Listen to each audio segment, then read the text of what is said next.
하나님 말씀 에베소서 6장 10절에서 13절까지 보도록 하겠습니다. 에베소서 6장 10절에서 13절까지입니다. 하나님 말씀이 이러합니다. 끝으로 너희가 주 안에서와 그 힘의 능력으로 강건하여지고 마귀의 간계를 능히 대적하기 위하여 하나님의 전신갑주를 입으라. 우리의 씨름은 혈과 육을 상대하는 것이 아니요 통치자들과 권세들과 이 어둠의 세상 주관자들과 하늘에 있는 악의 영들을 상대함이라. 그러므로 하나님의 전신갑주를 취하라. 이는 악한 날에 너희가 능히 대적하고 모든 일을 행한 후에 서기 위함이라. 아멘. 지난주에는 마귀의 기원과 그의 특징, 그리고 그가 어떤 일을 하는지에 대해서 개괄적으로 말씀을 드렸습니다. 오늘부터는 좀 더 구체적으로 그가 어떤 일들을 하는지에 대해서 살펴보도록 합니다.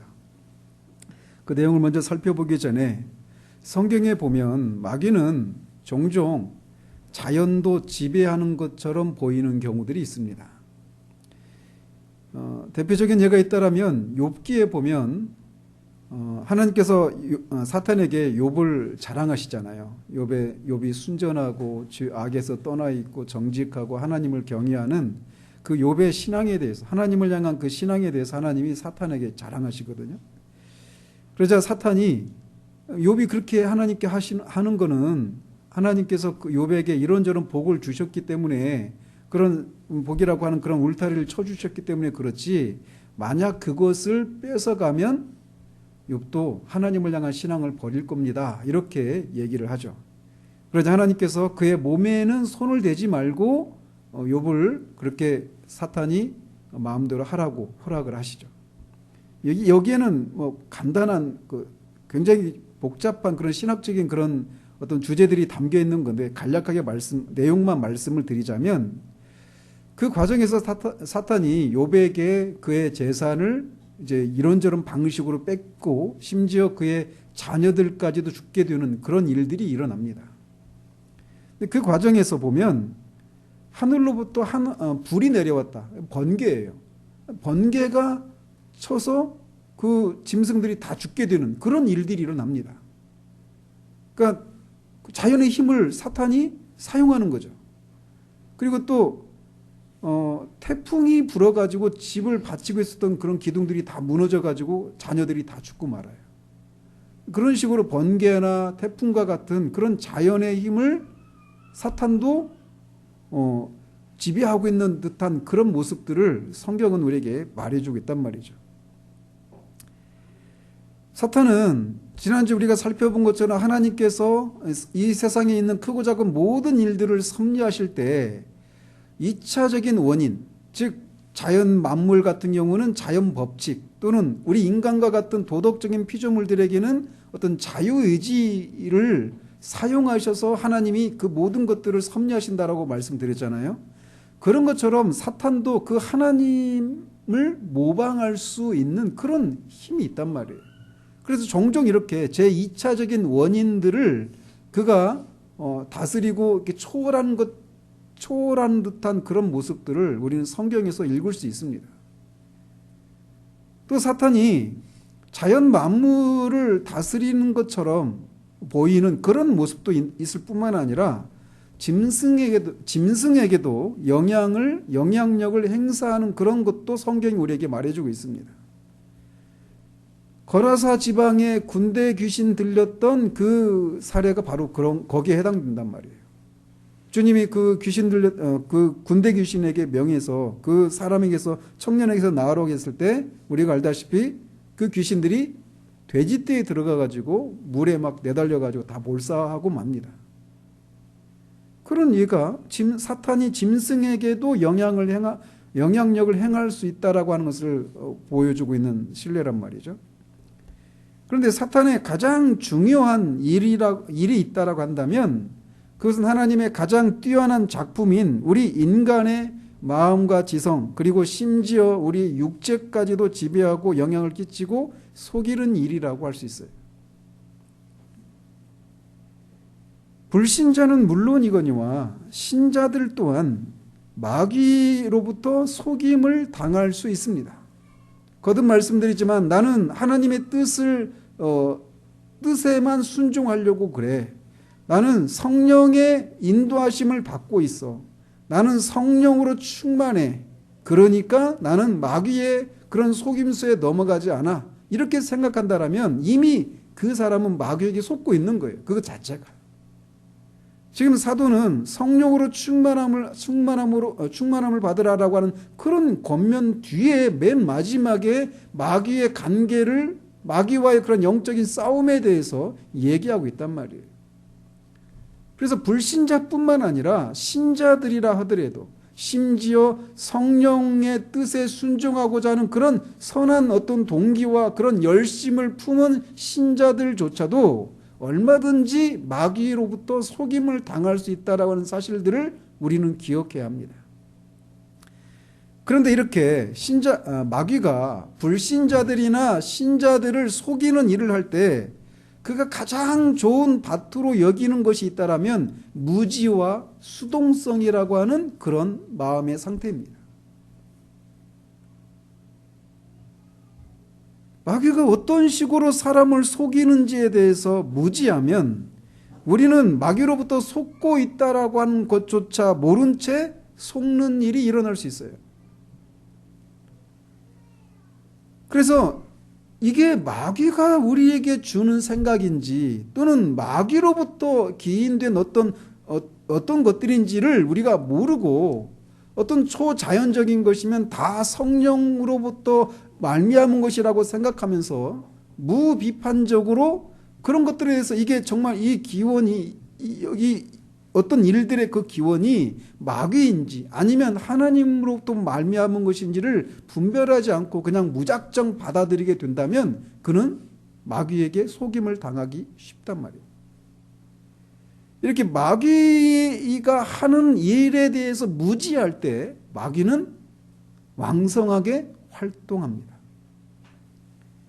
또 지난주에도 말씀드린 것처럼 수동적인 마음의 상태를 유지함으로써 자아의 생각이나 능력이 아니라 순수하게 성령의 뜻과 능력을 힘입을 수 있다라고 하는 그런 생각이야말로 마귀가 가장 선호하는 마음의 상태예요. 나중에 수동적인 마음의 위험성에 대해서 따로 이 맥락 속에서 말씀을 따로 전할 생각인데 어쨌든 이 수동성과 무지라고 하는 이 두 가지는 마귀가 신자든지 불신자들인지를 구분하지 않고 속이기 쉬운, 그래서 마귀가 선호하는 그런 마음의 상태라고 할 수 있습니다. 오늘은 마귀가 어떤 식으로 활동하는가에 대해서 구체적인 사례들을 통해 살펴보고자 합니다. 특별히 오늘은 우리의 삶의 영역에 나타나고 있는 마귀의 가시적인 그런 활동들이 어떤 것들이 있는가, 이런 것들에 대해서 살펴보려고 합니다. 저는 요즘 이것과 관련해서 몇 가지 책들을 읽었고 또 읽고 있는데 마귀의 활동에 대해서 일목요연하게 분류하는 것이 정말 힘들고 어렵다라고 고백했던 로이 존스의 그 고백이 정말 절감하게 돼요. 너무 많거든요. 너무 다양한데 그 다양한 것들을 이렇게 어떤 범주화시키는 거, 분류하는 이 작업이 굉장히 쉽지 않은 일이구나, 이런 생각들을 하게 됩니다. 그래서 한꺼번에 너무나 많은 내용들을 전해야 되기 때문에 이 머리가 정말 복잡해요. 너무 그러다 보면 너무 산만하고 어떤 연관성이 어떻게 되어 있는지 이런 것들을 모른 채 그냥 여러 가지 그냥 수많은 사례들만 우리가 가지게 되어서 어떤 정리되지 않은 그런 생각들을 가지기 쉽기 때문에 좀 범주화시킬, 카테고리라고 하잖아요. 그러니까 카테고리화시킬 그런 필요가 있는데 그 작업이 쉽지 않은 것을 보게 됩니다. 어쨌든 그럼에도 불구하고 마귀가 우리 인간의 삶의 영역에서 우리가 눈에 흔히 쉽게 저거는 마귀가 하는 일이다. 마귀의 일이다. 마귀의 추종자들이 하는 악한 영들이 하는 일이다 라고 하는 것을 비교적 쉽게 구분할 수 있는, 그래서 가시적인 그런 것들이 어떤 것들이 있는가, 이런 내용들을 오늘은 살펴보려고 합니다. 사실 여러분이 한번 잘 그 신앙생활을 해오시면서 이런 것들을 여러분이 어떤 그 논리적으로 또는 체계적으로 들어본 적이 있으신지 한번 돌아보십시오. 아마 거의 없습니다. 마귀에 대해서 마귀를 대적하고 뭐 귀신을 쫓고 뭐 이런 정도지, 이렇게 어떤 체계화시켜서 이런 내용들을 듣고 그런 것들 각각의 상황에 대해서 우리가 어떻게 대적하고 어떻게 이길 수 있는지, 이런 것들을 체계적으로 듣는 일들이 그렇게 제가 볼 때는 쉽지가 않아요. 이런 어떤 마귀를 대적하고 쫓는 악한 영들을 쫓고 대적하는 이런 것들과 직접적으로 그 현장에서 관련해서 사역을 하고 계신 분들은 그런 어떤 사례들은 많은 어떤 개별적인 어떤 사례들에 대해서는 어떤 우리보다 훨씬 더 많은 경험과 그런 경험들이 있지만, 그런 분들조차도 어떤 체계적인 그런 지식을 가지고 있지 못한 경우들이 많아요. 그래서 이제 몇 권의 책들을 이렇게 보면서, 또 로이 존스 목사님도 그런 내용들을 이렇게 여러 책들을 통해서 이렇게 보시면서 결론적으로 말씀하시는 게, 이 작업이 쉽지가 않다, 이런 고백을 하는데 저는 더 어려운 걸 듣게 됩니다. 이제 그럼에도 불구하고 그런 것들을 어떤 좀 이렇게 체계화 시키면서 한 가지를 좀 살펴보려고 합니다. 첫 번째로는 마귀의 활동이 어떤 식으로 우리의 인간의 삶의 영역에 가시적인 형태로 나타나는지, 첫 번째는 미래의 일들을 알아보고자 하는 인간의 욕망과 관련해서 나타나는 마귀의 가시적인 활동들이 있습니다. 마귀와 그의 추종자들인 악한 영들의 일반적인 활동에는 다양한 것들이 있는데, 거기에 한 가지 공통점이 있습니다. 그 중에 하나가 무엇이냐면, 인간이 자신의 미래가 어떻게 될 것인가를 알고자 하는 본성과 관련해서 마귀가 가시적으로 활동하는 것들이 있다는 거예요. 인간이 자신의 미래가 장차 어떻게 될 것인가를 알고자 하는 이런 것은 인간의 타락한 본성에서 나온 죄악된 행동들이라고 성경은 말합니다. 왜냐하면 성경은 하나님께서 인간에게 우리의 이 장래 일들을 우리가 앞으로 어떻게 될 것인가, 내가 어떤 직업을 가지게 될 것인지, 내가 어떤 사업에 성공할 것인지, 언제 죽을 것인지, 어떤 우리가 미래와 관련해 가지고 굉장히 많은 그런 호기심들이 있잖아요, 우리 안에.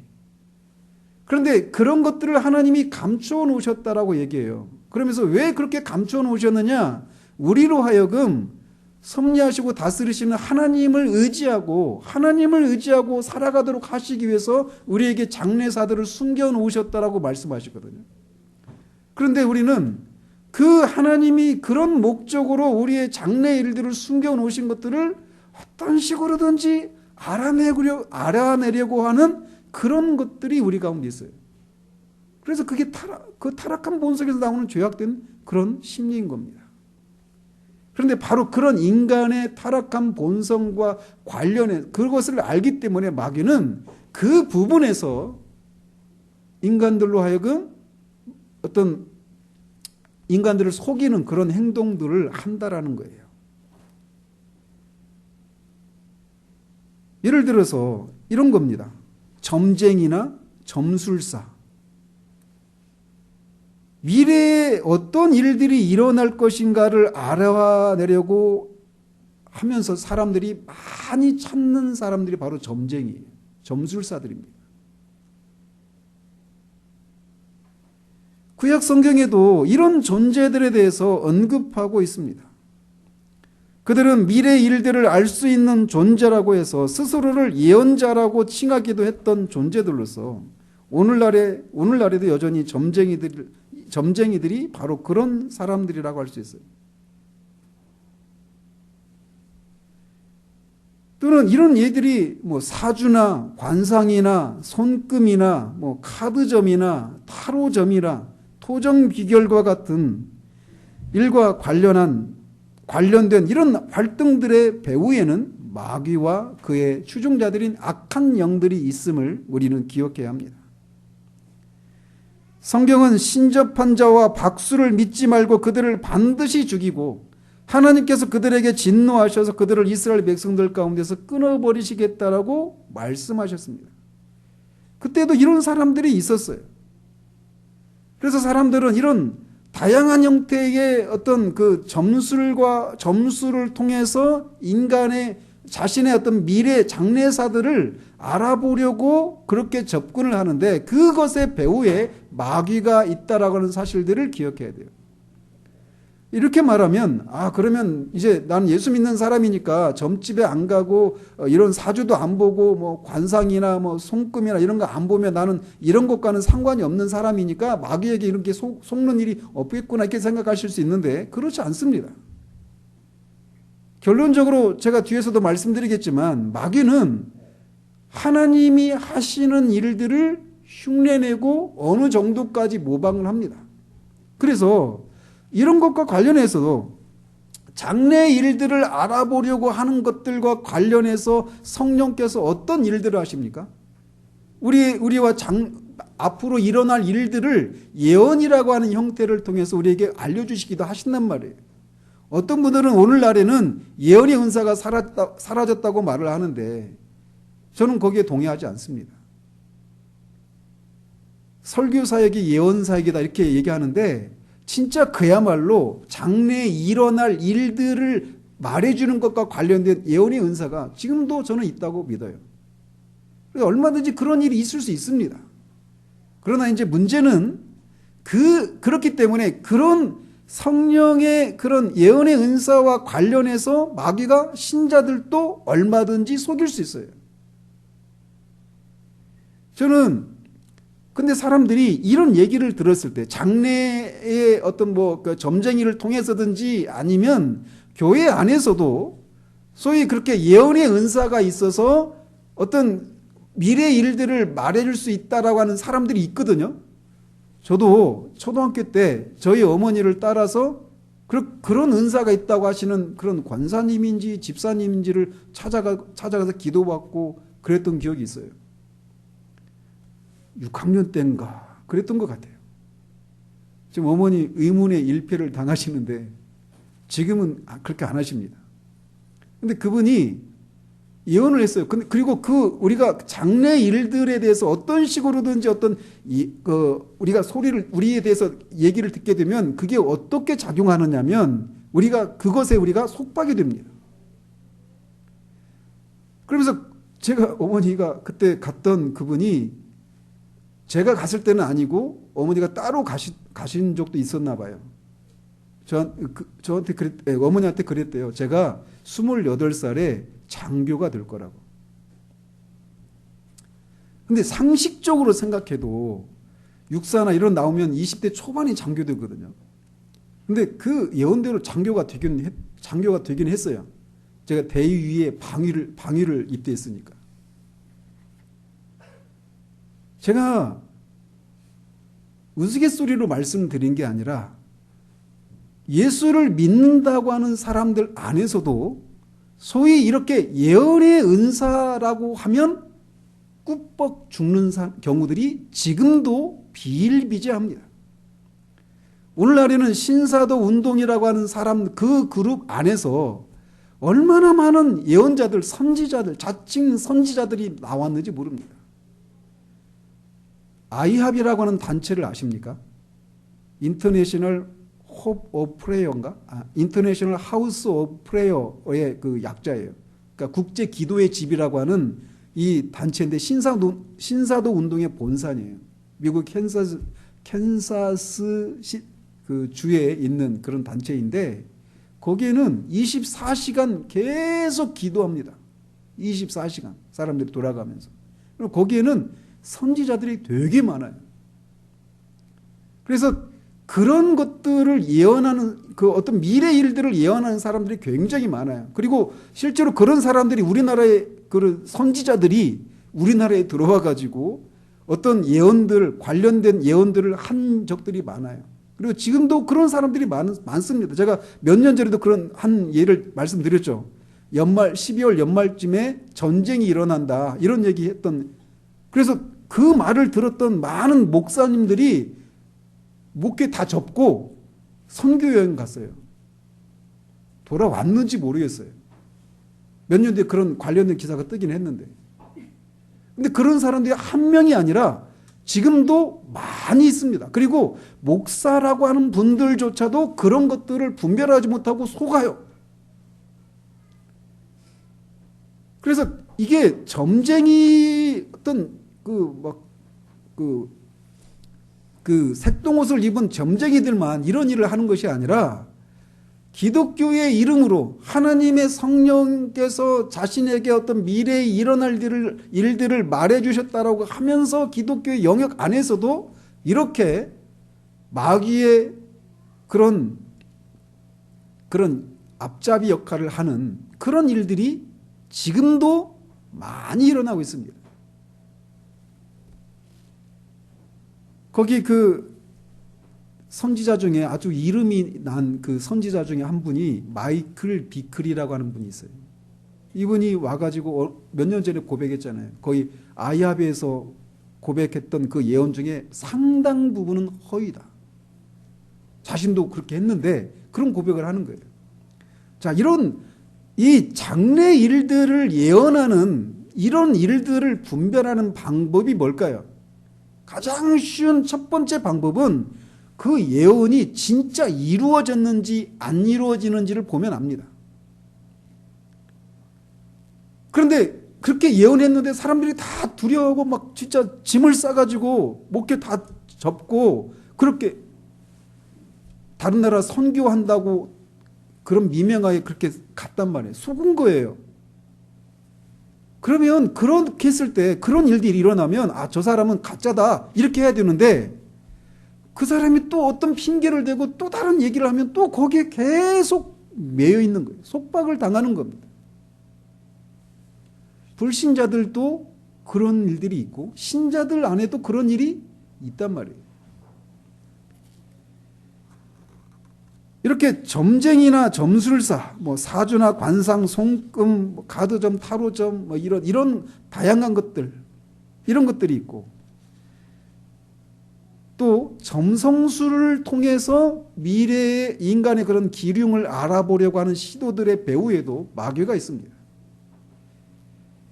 이 성경에도 이미 그런 얘기들이 나와요. 이사야서 47장에 보면 이렇게 이 별자리나 이런 것을 통해서 인간의 기륭을 알아보려고 하는 이런 시도들에 대해서 하나님이 진노하시고 심판하실 것에 대해서 경고하고 계시거든요. 그리고 서양에서는 이런 점성술들이 굉장히 지성인들 안에서도 이런 점성술을 통해서 자신의 장래사를 기륭을 알아보려고 하는 시도들이 서양에서는 굉장히 많습니다. 요즘 우리나라도 이런 것들이 많이 들어와 있어요. 별자리들 있잖아요. 12 뭐 그런 별자리들 있잖아요. 물고기 자리 뭐 이런 거. 그런 것들 배후에 마귀가 있어요. 또는 투시력이라고 하는 것도 있죠. 정신 감흥력이라고 부르기도 하고 투시력이라고 하는 이런 것을 통해서 우리의 장래사나 우리가 지금 어떤 문제들을 안고 있는지를 알아보려고 하는 이런 시도들이 있습니다.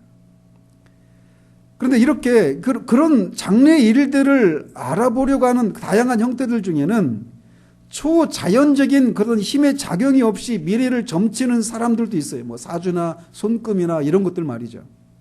그런데 어떤 사람들의 경우에는 마귀나 귀신들과 같은 초자연적인 힘을 빌어서 점을 치는 경우들도 있습니다.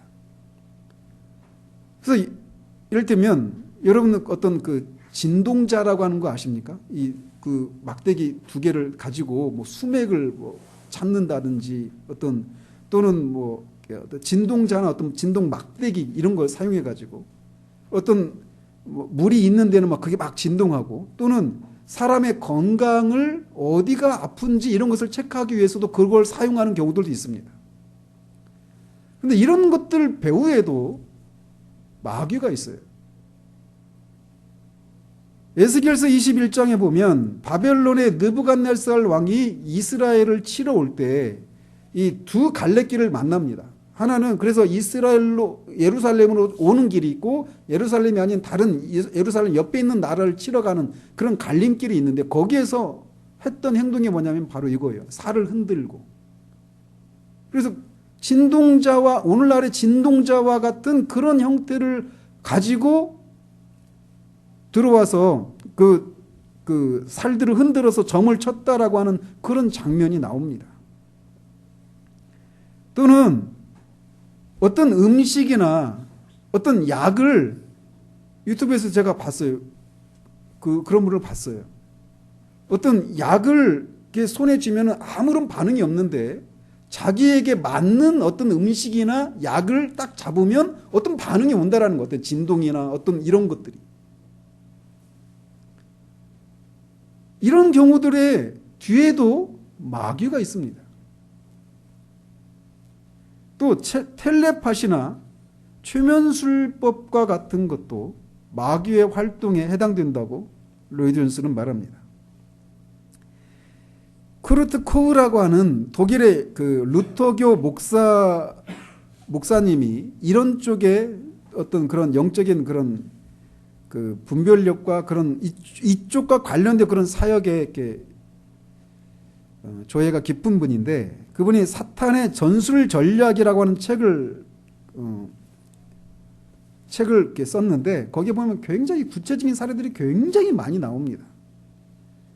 그래서 그분도 최면술과 텔레파시 역시 마귀의 활동으로 분류하고 있는 것을 볼 수 있습니다. 여러분들 이런 것들 지금 여러분이 영화나 드라마나 이런 것들을 그냥 쉽게 접하잖아요. 그러니까 우리 눈에 그냥 너무 자연스럽게 접하는 그런 것들이기 때문에 설마 그런 것들이 어떤 마귀와 관련된 그런 활동이랴 이렇게 생각하기 쉬운데 그렇지 않아요.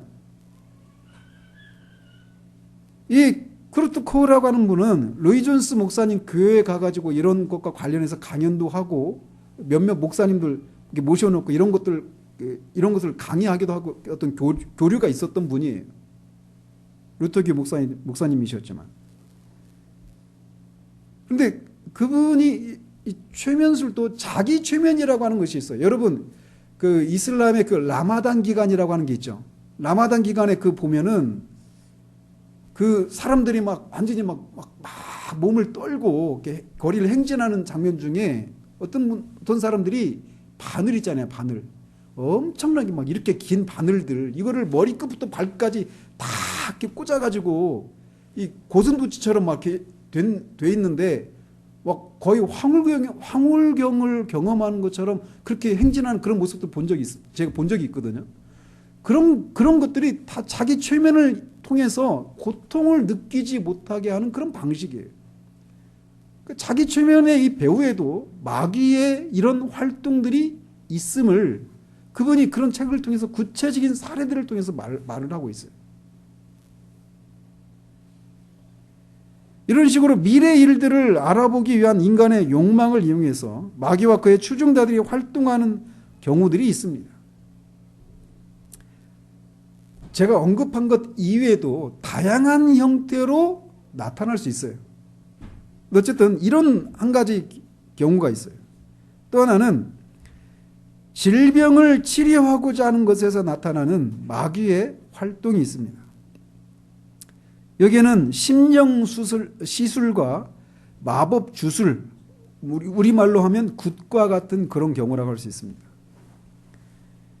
그래서 또 수술 도구도 없이 또 외과적인 그런 경험도 없는 사람이 어떤 영접경의 그런 상태에서 수술 흔적도 없이 실제로 병을 고치는 그런 경우들이 있습니다. 또 굿이나 주술사들의 마법 주술로 병을 고치는 경우들이 있어요. 단지 착각이 아니라 실제로 엑스레이를 이렇게 찍어 보면 병이 실제로 치료된 경우들이 있습니다.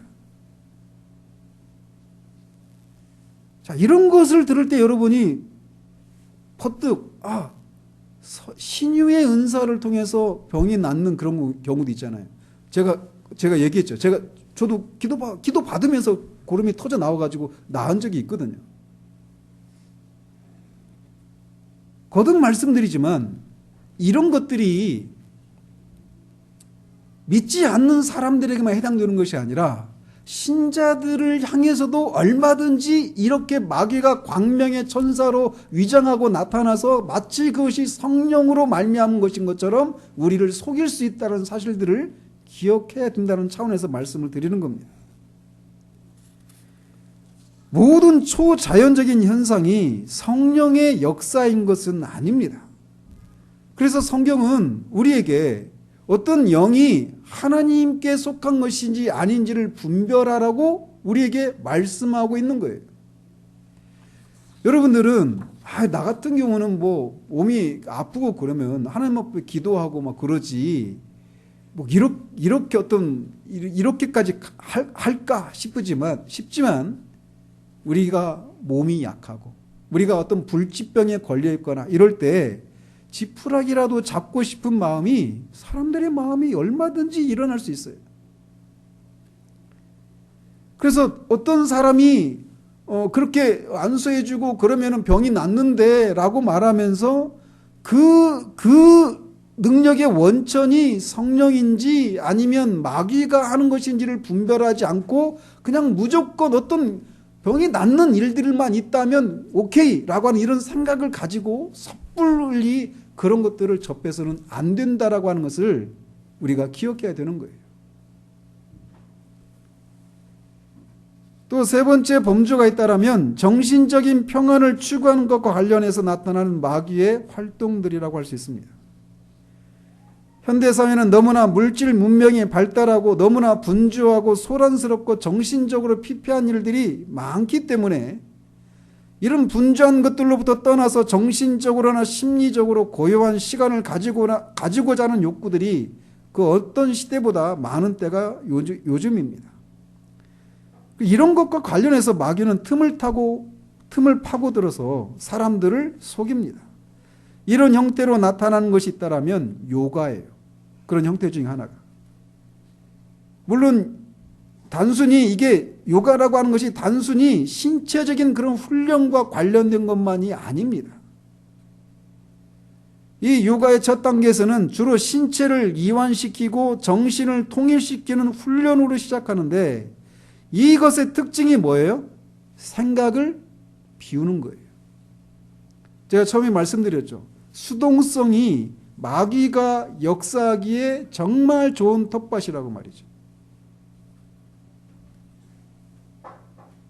요가는 통상 4단계로 구성된다고 하는데 단계가 높아질수록 어떤 경우에는 아까도 말씀드린 것처럼 고통을 느끼지 못하게 되는 그런 것도 있고 몸이 붕 뜨는 경우들도 있고 그래서 그 인도나 이런 데 가면 수행자들이 티베트나 이런 데 가면 요가를 하는 이 탁발성들이 뭐 그 못 위에 누워 있는 경우도 있고 그래요. 이 사람이 그런 것들 배후에 초자연적인 그런 악한 영의 역사가 있는 거예요. 요거의 가장 높은 단계에 이르면 흑마술을 통해서 사람에게 이런저런 위해를 가할 수도 있게 된다고 합니다. 또 명상도 이런 것과 관련된 거예요.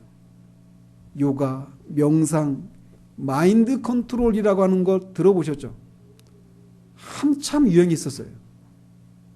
그리고 또 선, 자기 암시, 또 적극적인 사고, 초월적인 명상 이런 것들은 다 공통적으로 뭐냐면 마음을 어느 하나에 집중하고 생각을 비우는 거예요. 거기에서 오는 그런 평안을 추구하고자 하는 데서 나오는 것들인데 이런 것들이 우리 신앙과 관련해서 비슷한 영역이 있죠. 뭡니까? 묵상이에요, 묵상. 묵상은 우리의 생각을 비우는 게 아닙니다.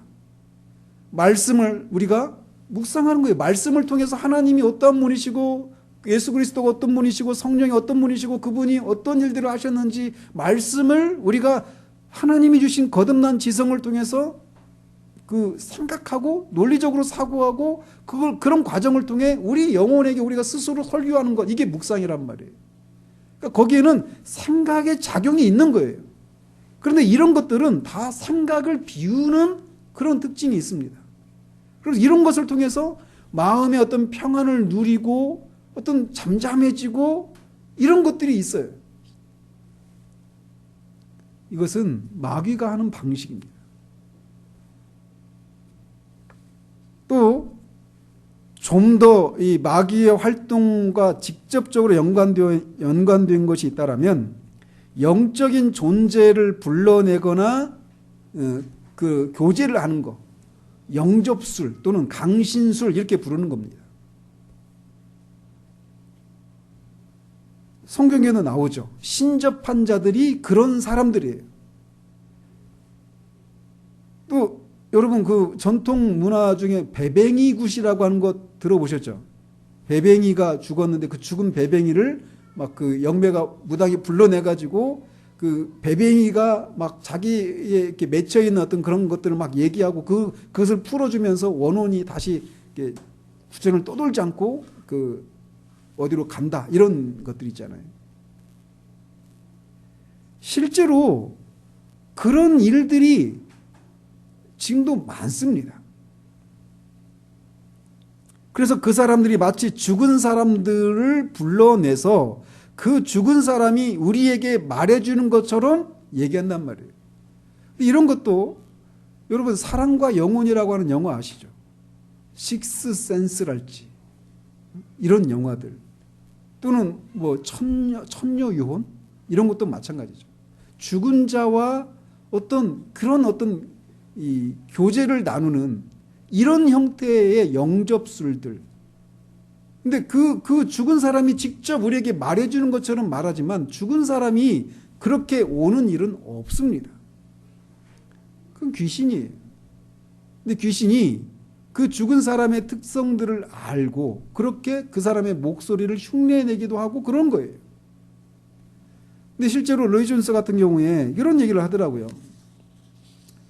이 20세기 들어서 그러니까 1차 세계대전, 2차 세계대전이 끝난 그 유럽 사회에 이런 영접술들 또는 강신술이 굉장히 많이 유행을 했대요. 왜 그랬느냐? 이 전쟁을 하면서 막 몇천만 명이 죽었잖아요. 근데 이 젊은 자식들이 전쟁터에 나가서 막 그렇게 갑작스럽게 죽는 거예요.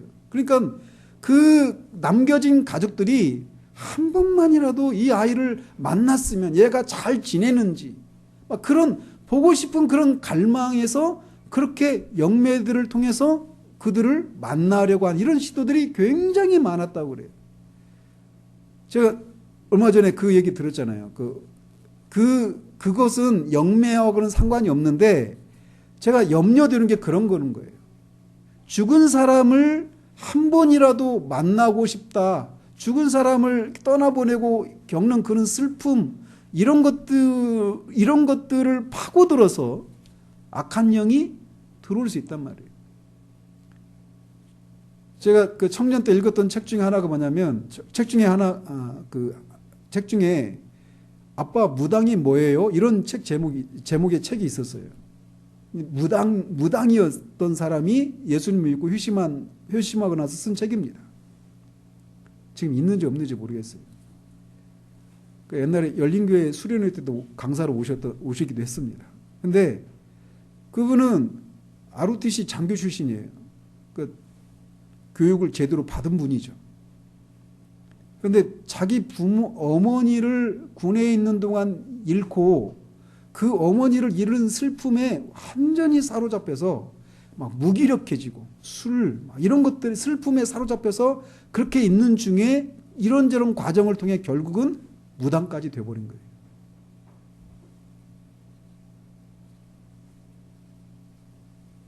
죽은 사람이 귀신이 되는 게 아닙니다. 우리 주일학교 친구들 이걸 아세요? 죽은 사람은 천국에 가든지 지옥에 가든지 둘 중에 하나예요. 그럼 죽은 사람이 나타나는 이런 것들은 뭐냐? 귀신이 그 사람을 분장해서 나타나는 겁니다. 이렇게 각종 어떤 영접술, 강신술의 형태로 마귀가 활동하는 경우들이 있어요. 또 나아가서 귀신의 힘을 빌어서 하는 활동들이 있습니다. 이를테면 흑마술이 여기에 해당돼요. 흑마술은 마술의 일종인데 단순히 마술은 그냥 그야말로 손으로 이렇게 눈속임을 하는 거잖아요. 근데 그런 정도가 아니라 초자연적인 그런 힘을 빌어서 하는 마술들이 있어요. 이런 것들에 대해서 굉장히 오늘날 이런 것들을 이렇게 TV나 이런 것을 통해서 많이 공급되어 있거든요. 우리가 자주 접하다 보면 그것들에 대한 경계심들을 잃기가 쉽습니다. 이런 것들도 그런 게 있어요. 여러분 제가 중학교 때인데 권사님, 치사님도 기억나실 거예요. 유리겔라라고 하는 사람 아세요? 유리겔라 이렇게 막 우리가 장난스럽게 말했던 이스라엘 사람이죠. 그래서 그 TV에서 막 그 하면서 저는 숟가락이 휘었습니다, 진짜. 막 따라서 문지르니까 숟가락이 휘더라고요. 그 죽은 시계가 태엽이 막 돌아가는 그런 사람도 있었죠. 저는 그거는 안 됐는데 숟가락은 휘었어요. 그 배후에 그런 초자연적인 힘을 빌어서 그런 일들이 일어나는 거예요. 특별히 모든 사람이 다 그런 똑같은 일이 일어나는 건 아니거든요. 근데 그렇게 영적인 어떤 그런 세력들의 어떤 친화력을 가지고 있는 사람들이 같은 그런 일들이 일어날 수 있어요. 그러니까 저도 모르게 그런 거에 휩쓸려서 같은 그런 일을 하고 있었던 거죠. 또 여러분 이거를 그냥 뭐 만화 같은 얘기, 뭐 황당한 얘기 이렇게만 듣지 마시기 바래요. 부신술이라고 하는 것도 있습니다. 몸을 붕 뜨는 거. 눈속임을 통해서 몸이 뜨는 것처럼 보이기도 하지만 실제로 몸이 뜨는 경우들이 있어요. 그런 배후에도 마귀가 있어요. 또는 이 위치를 축지법처럼 갑자기 위치를 막 이쪽 저쪽으로 옮겨가는 거 있죠. 그게 이제 그 순간 이동이라고 하는 이런 걸 통해서 텔리포트라고 하는 이런 용어들이 그냥 영화나 드라마 이런 거 보면은 자연스럽게 접하거든요. 근데 실제로 선교지에 나가 있는 선교사님들의 그런 사례 보고를 통해서 실제로 그런 일들이 있어요. 그래서 크루트코우 그 박사님의 그 책에서 ITN가 나가 있는 선교사님이 보고했는데 자기 그 집에 있는 그 요리사한테 뭐 이렇게 요리를 하다가 뭐가 재료가 떨어졌는데 시장에 갔다 온다고 했거든요. 근데 시장에 갔다가 차를 타고 갔다 오려면 몇 시간 걸리는데 금방 갔다 오는 거예요. 그리고 또 막 그 편지를 전해주고 답장을 받아오는데 그 거리가 150km가 떨어져 있는데 그러니까 여기서 한 대전 정도? 이 정도 떨어져 있는데 금방 갔다가 편지 전해주고 답장을 받아오는 거예요. 자동차도 없이. 이런 거를 이제 부의술 이렇게 말을 합니다. 뭐 순간이동 이렇게 말을 하기도 하고. 이런 얘기들이 그냥 뻥이다. 또 황당하다. 이렇게만 받아들이는데 실제로 선교 현장에 가면 이런 일들이 있다라는 거예요.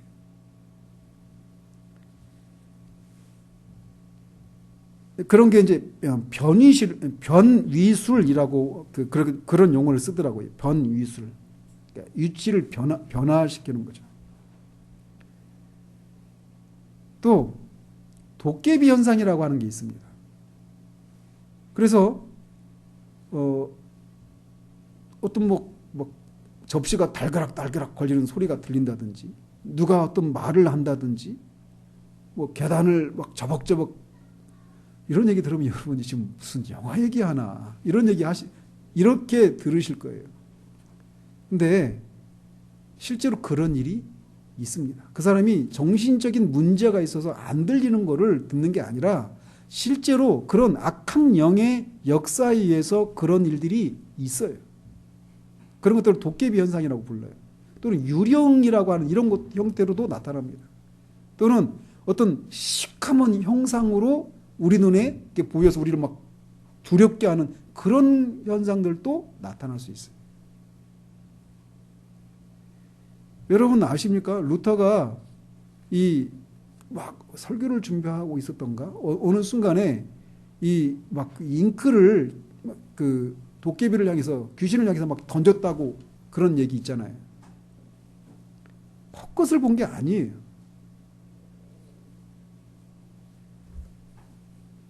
특별히 이런 것은 아까도 말씀드린 것처럼 어떤 영적인 것들에 대해서 민감한 어떤 그런 감각을 가진 사람들에 의해서 이런 것들이 자주 나타납니다. 그리고 그런 것들에 그 사람들의 경우에는 이렇게 올라가 보면 어린 시절에 뭐 어떤 주술에 의해서 병이 낫거나 저도 굿을 했거든요. 낫기 위해서. 굿으로 낫지는 못했지만 어떤 그 영매들 어떤 무당과 관련된 그런 사람들이 집안에 있는 경우에는 이런 어떤 영적인 것과 관련된 것들을 다른 사람들은 느끼지 못하고 감각하지 못하는 것들을 더 쉽게 감각하는 경우들이 있다라는 거죠. 또 귀신 들림이라고 하는 게 있습니다. 그야말로 귀신에 의해서 인격이 완전히 사로잡힌 거예요. 그래서 저번에 한번 제가 작년에도 한번 말씀을 드렸죠. 오늘날은 이런 현상들을 다 어떤 정신적인 문제고 심리적인 문제로 다 치부해 버리는데 물론 그럴 수 있습니다. 그러나 많은 경우에는 그 배우의 악한 영의 활동에 의해서 그런 일이 일어날 수 있다는 사실도 기억해야 돼요. 그러면 내가 이게 조현병인지 소위 정신병인지 아니면 귀신이 들린 것인지를 어떻게 알 수 있는가? 가장 첫 번째는 약을 먹었을 때 약에 효과가 있다면 정신병이에요. 귀신이 들린 경우는 약으로 안 됩니다. 또 귀신이 들린 경우에는 어떤 초인적인 그런 힘, 능력이 있어요. 그 귀신 들린 거래사 그 청년이 소에서 막 사슬을 묶고 해도 다 끊고 사람들이 감당을 못 하잖아요. 권사님도 그런 분도 봤죠. 귀신 들린 사람 막 몇 사람이 달려붙어야 막 겨우겨우 잡고 있고 여자하고 어린아이고 상관없이 그런 초인적인 그런 힘이 있어요. 그게 나타난다면 귀신이 들린 거예요.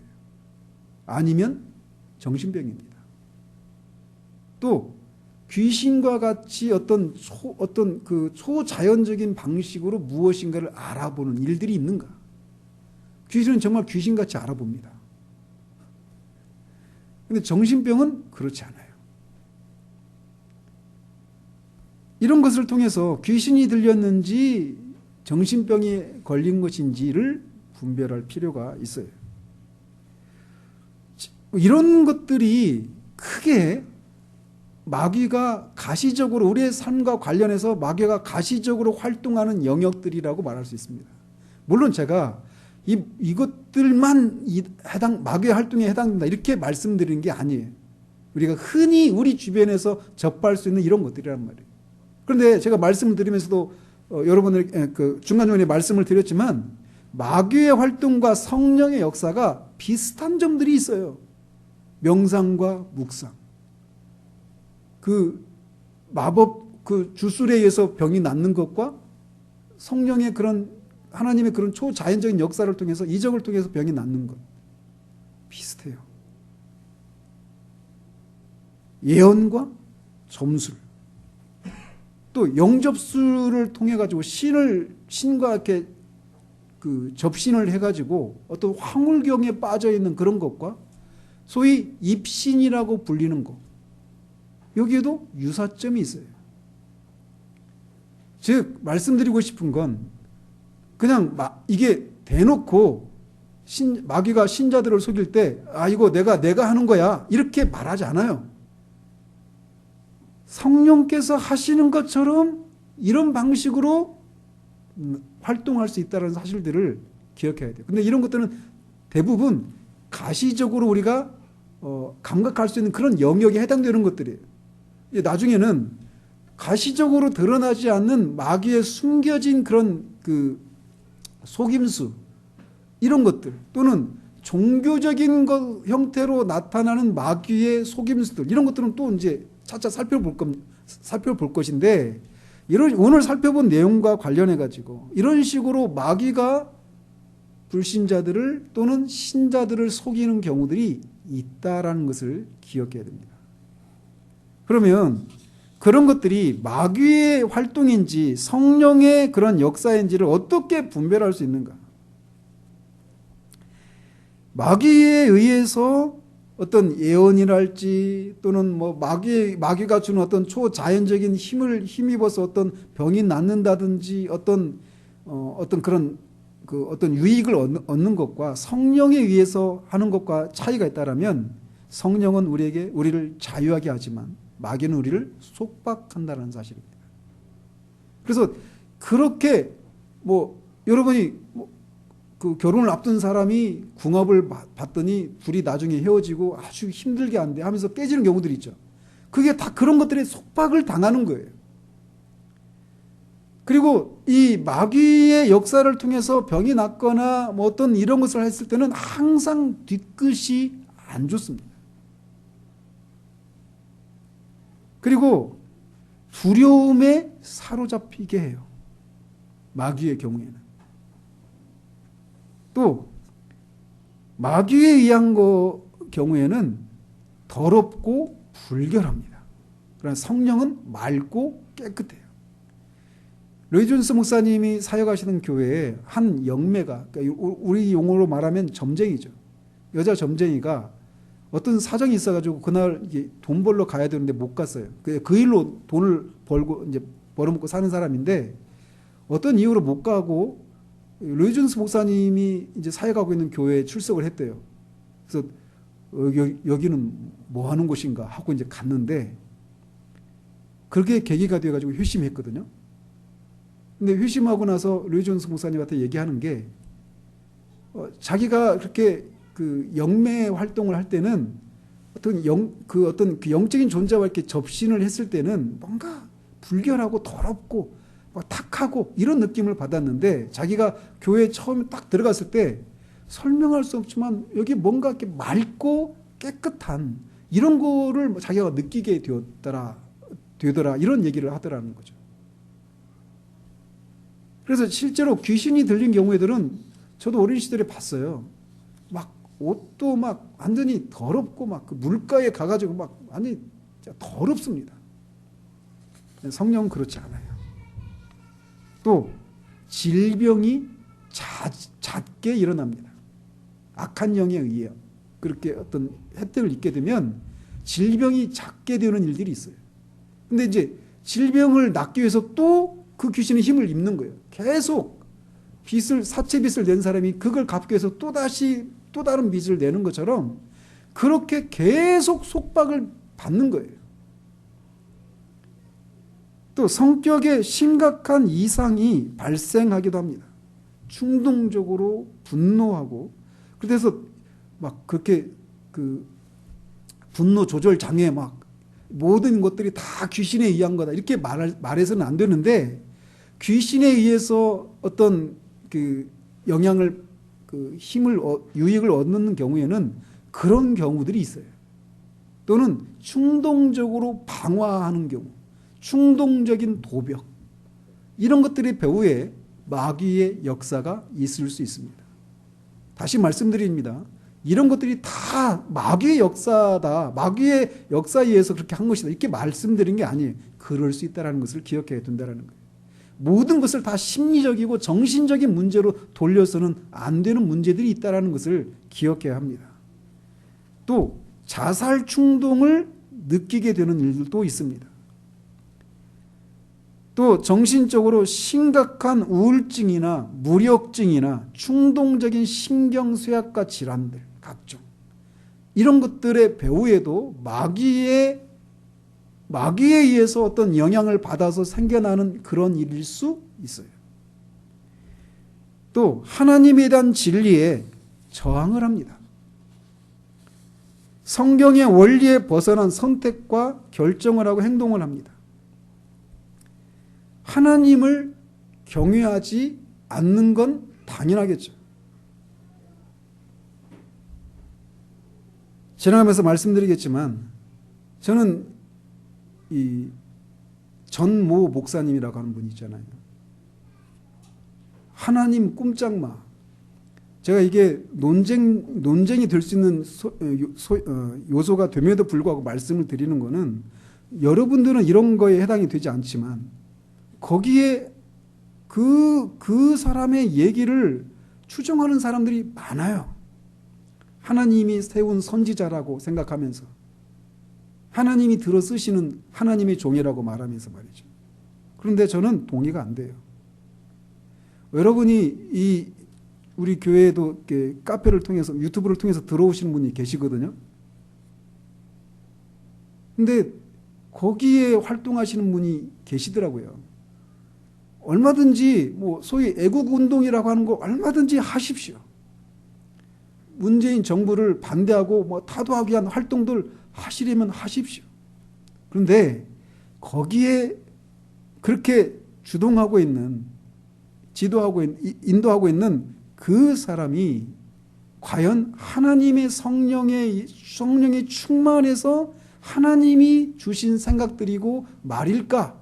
한 번쯤 의심해 보시기 바라요.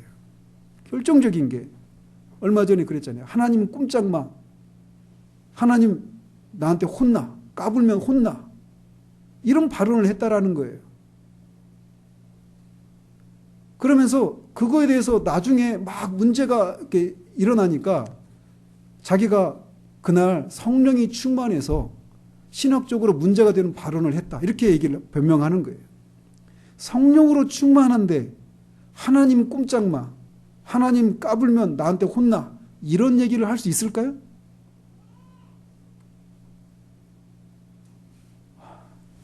시원이가 김을 빼놓네. 이 질문에 예라고 대답하면 어떡하니 시원아.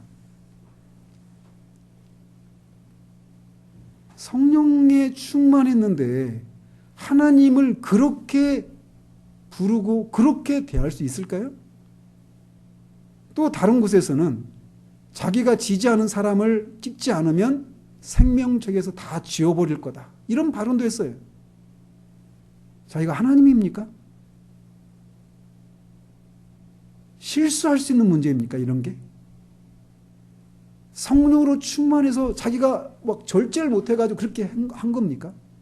오늘날 왜 이렇게 삼층전에 갔다 온 사람들이 많아요? 성경에 유일하게 사도 바울만 삼층전에 갔다 온 것으로 기록되어 있는데 오늘날은 왜 이렇게 삼층전에 갔다 온 사람들이 많은지, 천국에서 이승만을 봤다는 등, 김구를 봤다는 등, 지옥에서 누구 어떤 유명한 목사들을 봤다는 등, 제가 우리 교인들한테는 하나도 문제가 안 되는데 오늘날 이게 엊그저께도 이런 것과 관련해가지고 8개 교단에서 신학적으로 문제가 있는 발언이다. 그리고 이게 기독교의 어떤 전도에 있어서 아주 부정적인 영향을 미친다. 이렇게만 말을 했어요. 근데 저는 그 정도의 문제가 아니라는 거예요. 이게 실수할 수 있는 문제냐는 겁니다. 성령으로 충만하면 벌써 그 발언 속에 성령으로 충만한 것이 무엇인가를 오해하고 있는 거예요. 그냥 정상적인 어떤 거듭난 지성을 통해서 사리를 분별하고 성경의 원리에 맞는지 아닌지를 분별하고 하는 이런 작용들이 없이 그냥 마음이 막 한껏 막 황홀궁에 빠져 있는 어떤 흥분된 그런 상태가 성령의 충만함이라고 하고 성령의 충만함을 받는 것이라고 생각하는 것에서 그런 얘기를 하는 거예요. 근데 문제는 되게 많다라는 거예요. 그 현장에 가보면 뭘 막 떨면서 막 계속 알 수 없는 방언이라고 하면서 막 그런 걸 통해서 막 기도하는 사람들 많습니다. 그 주변에. 여러분이 안 가보셔서 모르는데 유튜브나 이런 거 보십시오. 그분들이 저를 막 심각하게 공격할 거예요.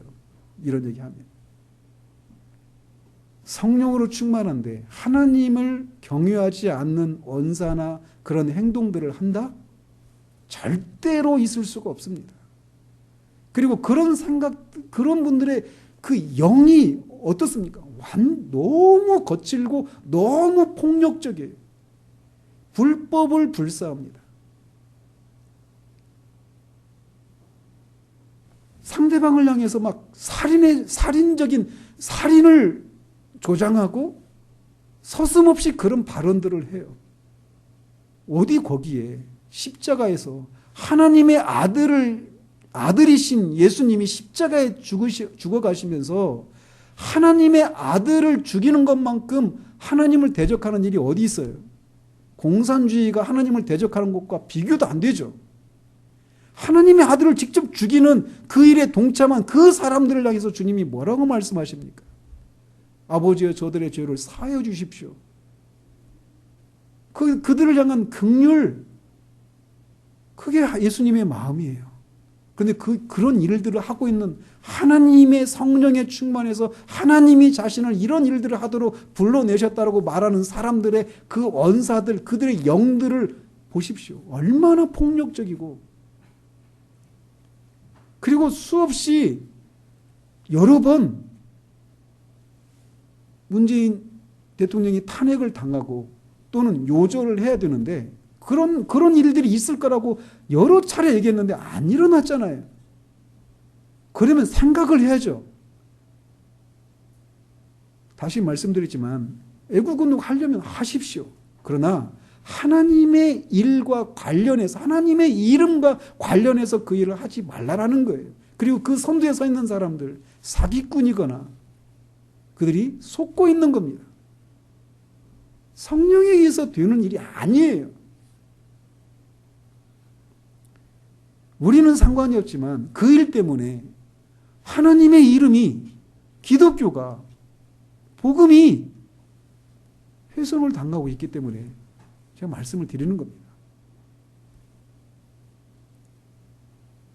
그러면 이런 모든 가시적인, 우리 인간의 삶에 나타나는 가시적인 마귀의 활동들로부터 벗어나는 구원의 길은 뭘까요? 첫 번째로는 이런 모든 마귀적인 활동의 영역과 단호하게 절연하는 거예요. 끊는 겁니다. 그리고 자신의 죄를 회개하고 마귀의 일을 멸하러 오신 예수 그리스도를 믿어야 합니다.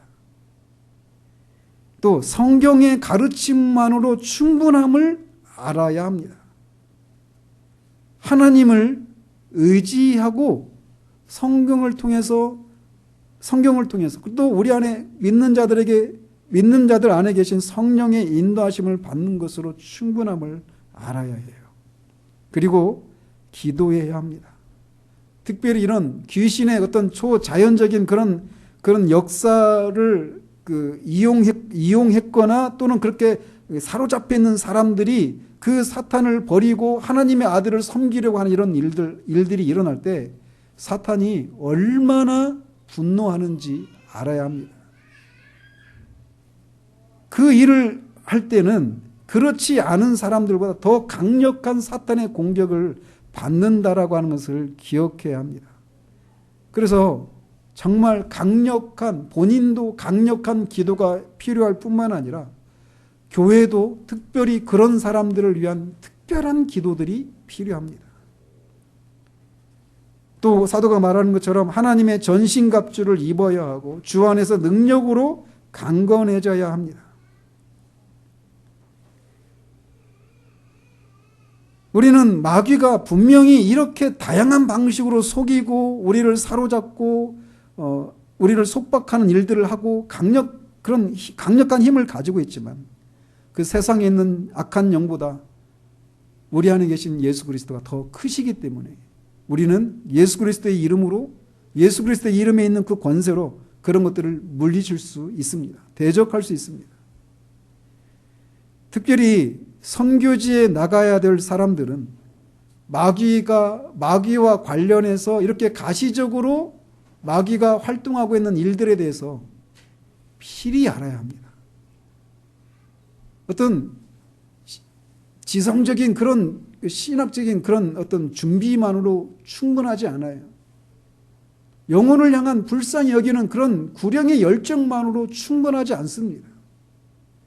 주님의 나라를 확장시키기 위한 그런 복음 전도에 대한 열심만으로 충분하지 않아요.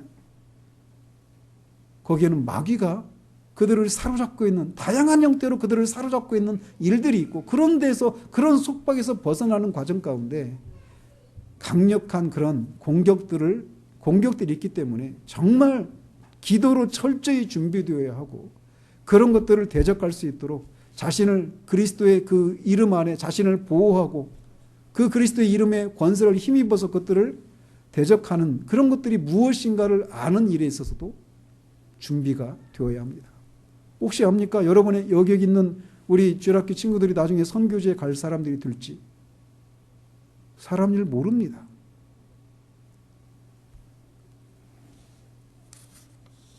우리의 싸움은 혈과 육에 대한 것이 아니라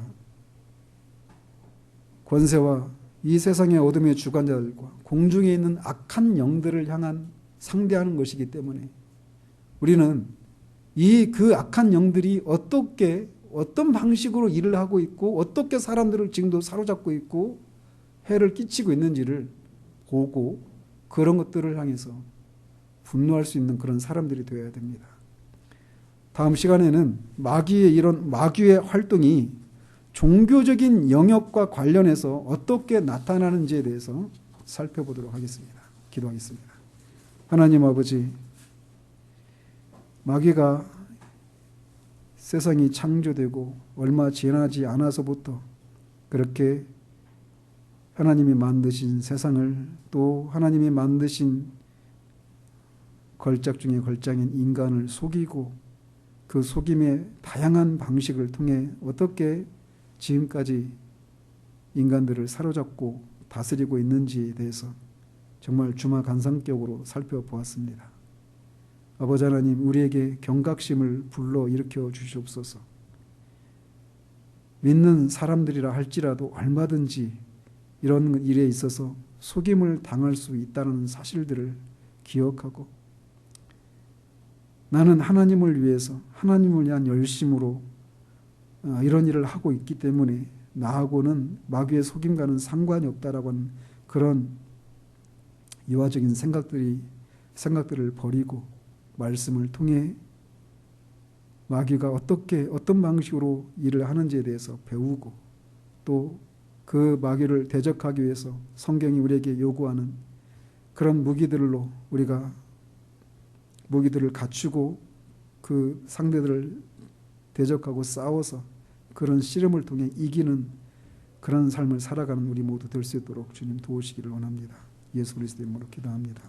아멘.